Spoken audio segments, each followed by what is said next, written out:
আসসালামু আলাইকুম দর্শক বন্ধুরা, আপনারা সবাই কেমন আছেন? আশা করি সবাই ভালো আছেন।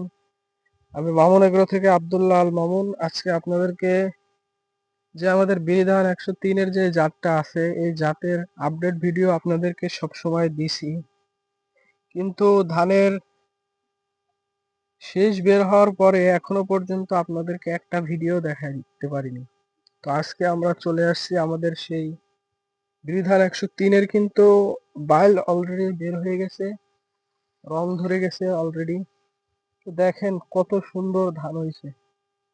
এক একটা বাইল কিন্তু অনেক বড়। এই যে একটা বাইল, একটা বাইলের ভিতরে কিন্তু অনেক ধান। এই হচ্ছে বিধান 103 এর বর্তমান পরিস্থিতি।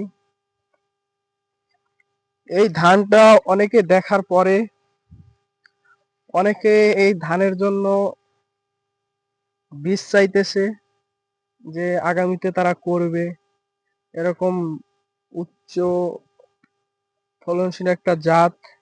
দেখেন প্রতিটা বাইল কিন্তু অনেক বড় বড়। আর ধানের এত পরিমাণ উচ্চতা হইছে যে একটা মানুষ যদি এই ধানের ক্ষেতের ভিতরে ঢুকে, তো তাকে কিন্তু আর দেখা যায় না। এর এই জমিতে বিচুলিও অনেক বেশি হবে। যারা গরু লালন পালন করেন তাদের জন্য অনেক ভালো একটা জাতের ধান। এই মৌসুমে একটা চিকুন ধান দেখেন, সম্পূর্ণ রড মিনিকেট যে ধান আছে ওই ধানের মতনই দেখতে। তো অনেকে অলরেডি বীজ চাইতেছে। তো আশা করি আল্লাহ যদি সুষ্ঠু হালে যদি ধান গুছাতে দেয়, তাহলে বীজ রাখবো। বীজ অনেকেই চাইতেছে, তাদের জন্য রাখবো। তো আপনাদের কারো যদি লাগে তাহলে যোগাযোগ করতে পারেন মামুন এগ্রোর সাথে।